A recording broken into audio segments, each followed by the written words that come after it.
Olá, bem-vindos ao programa Portal de Luz. Você já ouviu falar de Jesus Gonçalves?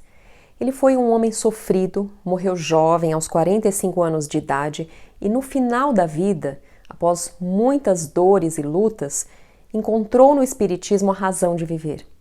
E amanhã, dia 12 de julho, é aniversário do seu nascimento. Nós vamos saber mais sobre ele no programa de hoje, mas antes, vamos ouvir juntos a prece na voz de Chico Xavier. Esse triste companheiro, cujo passo te procura, ralado de desventura, que não sabes de onde vem. Esse pedinte arrasado por dores desconhecidas, emaranhado em feridas, sem proteção de ninguém. Esse amigo que lastima a própria ação rude e cega, no cárcere que o segrega para reforma e pesar. Esse irmão largado à noite, de olhar magoado e profundo, que roga debalde ao mundo o doce calor de um lar. Essa mendiga que estende pobre mão encarquilhada, cuja penúria na estrada ninguém na terra traduz. Esse doente cansado que se lamenta sozinho, abandonado ao caminho, à míngua de paz e luz. Essa mãe de filho ao peito que em lágrimas se consome, às vezes com febre e fome, rogando socorro em vão. Essa criança assustada que chora sem o rumo certo, flor atirada ao deserto, anjo na cruz da aflição. À frente desses amigos que o sofrimento encarcera, corações em longa espera, aplica-te ao não julgueis. Eles não pedem censura, mostrando a necessidade, ensinam que a caridade é a lei de todas as leis. Esses irmãos quase mortos, eis que o céu nos envia na estrada do dia a dia para as lições do Senhor. Saibamos ressuscitá-los da morte em sombra na prova, doando-lhes vida nova na escola viva do amor. A vida de todos nós é composta por alegrias, mas também por desafios, por dores, por dificuldades inesperadas. A forma como vamos enfrentar esses problemas é que faz toda a diferença para o bom aproveitamento da nossa encarnação. Se nós iremos nos revoltar diante das dificuldades, ou se vamos nos sentir fracos e impotentes, ou se, enfim, vamos nos manter firmes e com fé. Jesus Gonçalves foi um exemplo de luta e de trabalho no bem. A história dele, que vamos contar hoje, na véspera do seu aniversário de nascimento, vai nos ajudar a refletir sobre como cada um de nós reage diante dos sofrimentos da vida, porque o exemplo de Jesus é inspirador. Jesus nasceu no dia 12 de julho de 1902, em Borebi, uma cidade do interior de São Paulo. Quando ele tinha apenas 3 anos, a sua mãe desencarnou por conta de um tumor e a maior parte da infância ele precisou passar sob os cuidados de um tio. Com 14 anos, ele começou a trabalhar em plantações de algodão e café e foi nessa época também que ele mostrou interesse pela música, que iria lhe acompanhar por toda a vida. E ele formou então uma pequena banda com amigos. Jesus sempre apresentou um espírito de liderança natural. Por onde ele passou, ficou conhecido por seu ímpeto trabalhador. Ele se envolvia com muita dedicação em tudo que aparecia pela sua frente. Ele frequentou o colégio, não chegou a concluir o ginásio, mas isso não o impediu de continuar ativo por toda a vida. Com 20 anos, já trabalhando na prefeitura, Jesus conheceu Teodomira de Oliveira e imediatamente se interessou por ela. Teodomira era viúva e já tinha 2 filhas, mas os dois ainda assim assumiram compromisso. Porém, 8 anos depois, em 1930, mais uma perda corta o coração de Jesus. a esposa desencarna por causa de uma tuberculose, deixando ele sozinho com um total de 6 filhos. Nessa época, além de trabalhar na prefeitura, Jesus participava da jazz band da cidade de Bauru, tocando clarinete. Além da música, ele também atuava e dirigia peças de autoria dele nos teatros de Bauru e de cidades vizinhas. E como era apreciador de poesias e prosas, ele ainda escrevia com frequência para 2 jornais bauruenses. Viúvo, sozinho no sustento dos 6 filhos, ele ainda encontrava motivação para se expressar artisticamente. Algum tempo depois, Jesus começou a se aproximar de uma outra moça, Anita Vilela. Era uma vizinha dele, que era espírita, e que o ajudava a cuidar do lar e das crianças. E eles acabaram se casando. Mas durante essa fase veio também a grande provação da sua vida. Ele contraiu a hanseníase, que é popularmente conhecida como lepra. Ser leproso naquela época significava sofrer rejeição e abandono. Ele se viu obrigado a entregar as filhas da primeira esposa para parentes e parou com as atividades profissionais que tanto lhe faziam bem. Todas essas provações, como no futuro ele viria a saber, eram as cobranças de graves erros de reencarnações passadas. Inicialmente, ele morou, já doente, em uma casa cedida pela Câmara Municipal. Depois ele se mudou para um espaço dentro de uma fazenda, cedido por um amigo, onde ele pôde então cultivar frutas e ter um espaço para escrever para os jornais com a mesma fibra, a mesma garra de sempre. Mas foi por pouco tempo. Em 1933, ele foi recolhido e internado no asilo colônia Aimorés, na cidade de Bauru. Jesus passou a mostrar-se mais resignado com a doença, convivendo então com outros leprosos. Mas ele nunca se deixou contaminar pela ociosidade ou pelo desânimo. Participou da criação de um pequeno jornal dentro do asilo.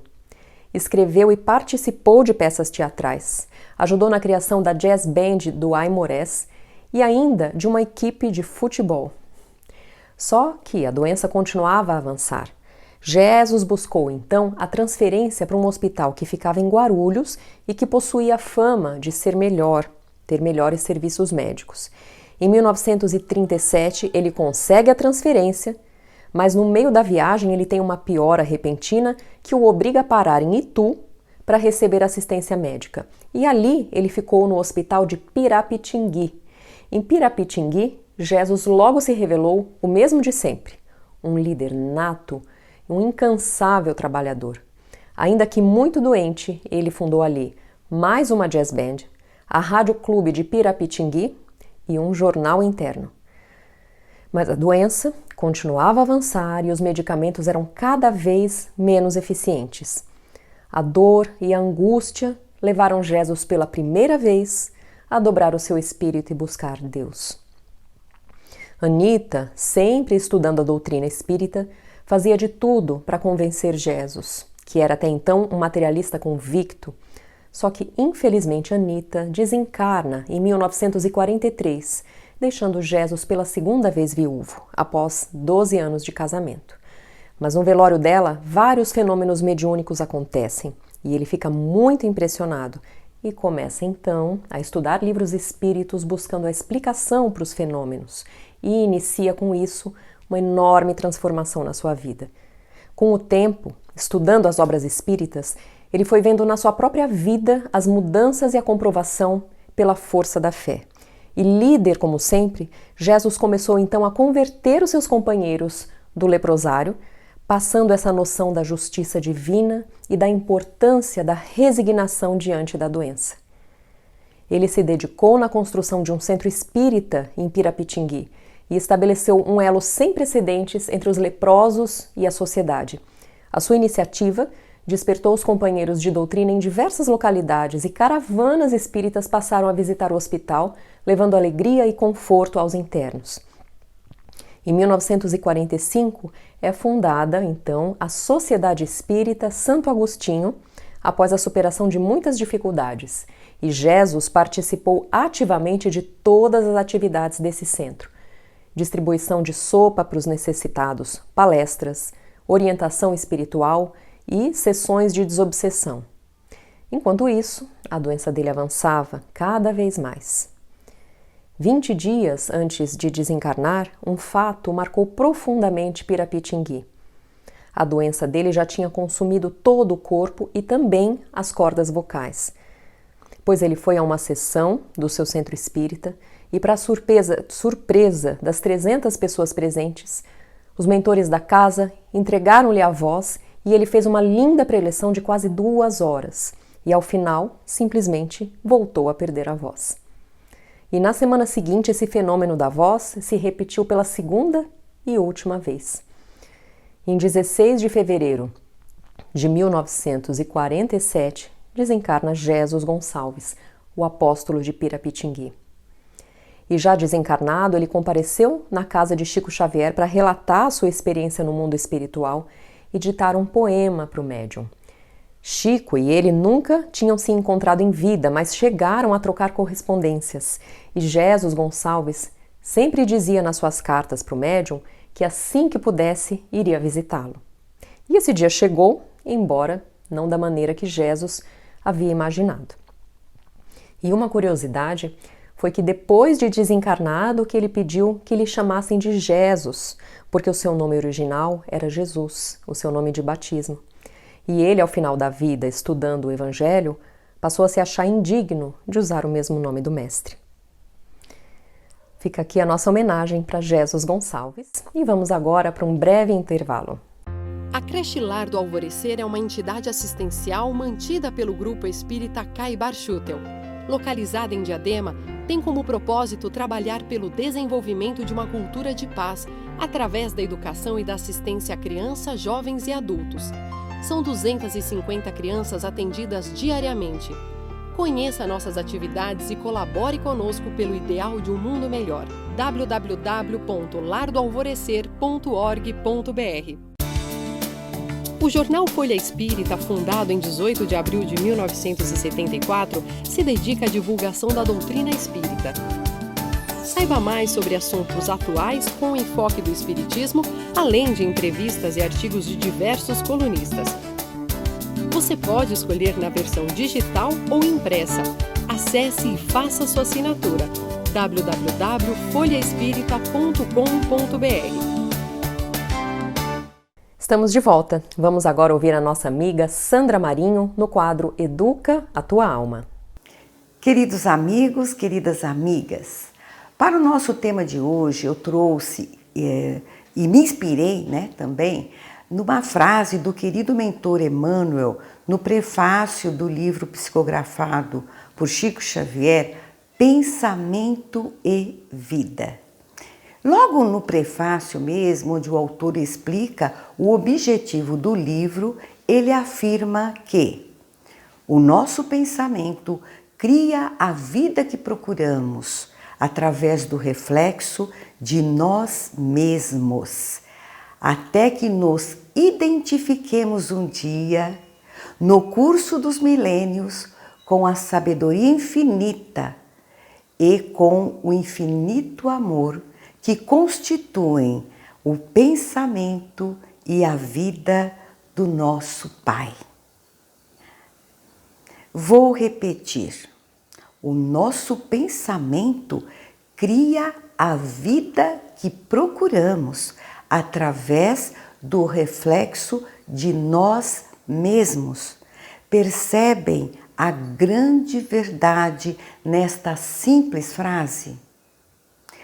Nós pensamos 24 horas por dia. Vocês já questionaram sobre o tempo sobre o que pensam nesse tempo todo? Outro dia, um amigo espiritual discorria sobre a importância de vigiarmos os nossos pensamentos. É comum no mundo atribulado em que vivemos, cercados de informações que nos chegam de todos os lados, favorecidas pela internet, televisão e outras mídias, passarmos a incorporar pensamentos coletivos que não nos pertencem, e que, se os admitimos, se somam aos nossos pensamentos íntimos, os quais nem sempre também são os melhores. É comum nutrirmos pensamentos de medo, desconfiança, entre outros relacionados com o estado de espírito no momento que estamos vivendo nesta vida. O resultado é exatamente a vida que vivemos. E como estamos vivendo? Quem somos? São perguntas que nós devemos nos fazer. Na prática, estamos satisfeitos com a nossa vida? Como temos vivido? Estamos em paz? Confiantes? Como vemos o futuro próximo? Podemos afirmar que vivemos no bem? Ao responder sinceramente a estas perguntas, percebemos se precisamos modificar os nossos pensamentos. Tenho certeza que muitos não estarão satisfeitos com as suas respostas, principalmente porque depararão com a ansiedade, o medo, sentimentos de inveja, ciúme, baixa autoestima, que certamente espreitam o seu dia, a sua rotina. Infelizmente, nos dias atuais, parece-nos que a sociedade está doente, em face de tantos ocorridos e notícias que nos chegam diariamente. Quando olhamos para a nossa vida, vemos, por exemplo, que os relacionamentos nem sempre são perfeitos, que nos machucamos com frequência, enfim, são mil nadas, mil alfinetadas do cotidiano que, somadas à avalanche dos acontecimentos externos e coletivos, parecem ocupar totalmente a nossa mente. Mas isto não é verdade. Está em nós modificarmos a nossa vida e vivermos no bem. No mesmo livro, nos diz Emmanuel que a mente é o espelho da vida e o coração é a sua face. O cérebro, por sua vez, é o centro das ondulações, gerando força de pensamento que tudo move, criando, transformando, destruindo e refazendo para superar, se aperfeiçoar e sublimar. Assim, queridos amigos, queridas amigas, ter uma vida no bem, em todos os sentidos, depende da natureza de pensamentos que cultivamos. É preciso que filtremos o que vemos, o que ouvimos. É fundamental que tenhamos boa vontade em compreender as pessoas. Afinal, por que exigir dos outros atos de suprema perfeição se nós não somos perfeitos? Sejamos mais complacentes com o nosso próximo. Assim, nossos pensamentos ficarão mais livres do ranço, da mágoa, da raiva, do ciúme, da inveja, enfim. Concluindo, chamo a atenção a outra parte da lição, quando Emmanuel afirma que a vida que criamos para nós, a vida que criamos para nós procede do reflexo de nós mesmos. E somente quando, ao longo do nosso processo de crescimento espiritual, que levará milênios, e quando alcançarmos a perfeição, nos identificaremos com a sabedoria infinita e com o infinito amor de Deus, que constituem o pensamento e a vida do nosso Pai. Por fim, vamos pensar no bem, para que tenhamos uma vida no bem. Simples assim. Até o próximo encontro. Um abraço a todos. E agora nós vamos ouvir o nosso amigo Maida com o Momento Doutrinário. Olá, amigas e amigos, sejam bem-vindos ao Portal de Luz. Hoje, no momento doutrinário, eu convido a todos para juntos refletirmos sobre os ensinamentos contidos no livro da Codificação Espírita, O Céu e o Inferno, no qual Allan Kardec, no capítulo 9, itens 20 a 23, sob orientação dos Espíritos, esclarece-nos a respeito do que são os demônios segundo o Espiritismo. Ou seja, nem anjos, nem demônios. São entidades distintas, por isso que a criação de seres inteligentes é uma só. Esses seres unidos a corpos materiais constituem a humanidade que povoa a Terra e outras esferas habitadas.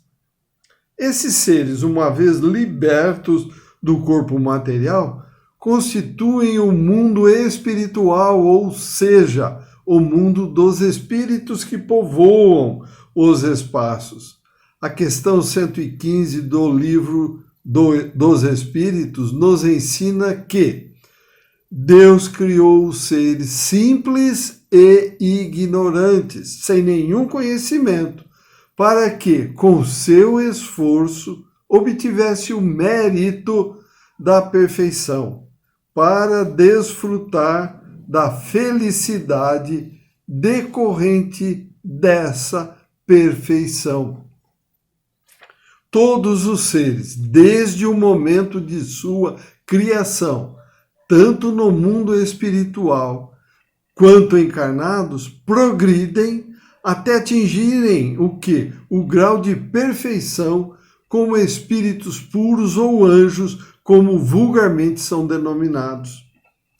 Há, portanto, espíritos em todos os graus de adiantamento moral e intelectual, conforme a posição em que se acham na imensa escala do progresso, na qual existe ignorância e saber, bondade e maldade.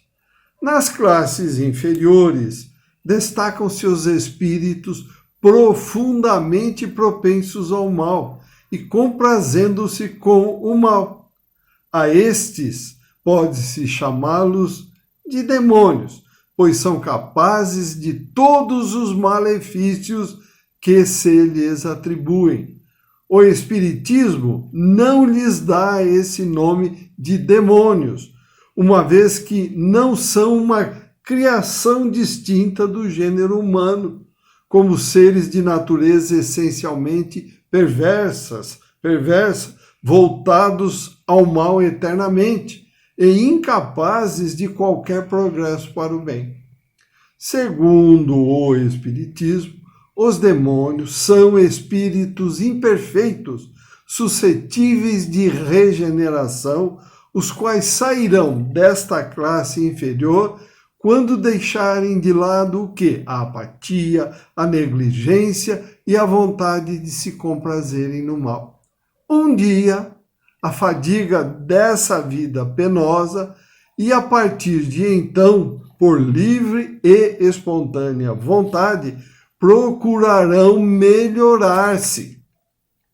Deus fornece a todos constantemente os meios do progresso, cabendo a cada um aceitá-los ou recusá-los.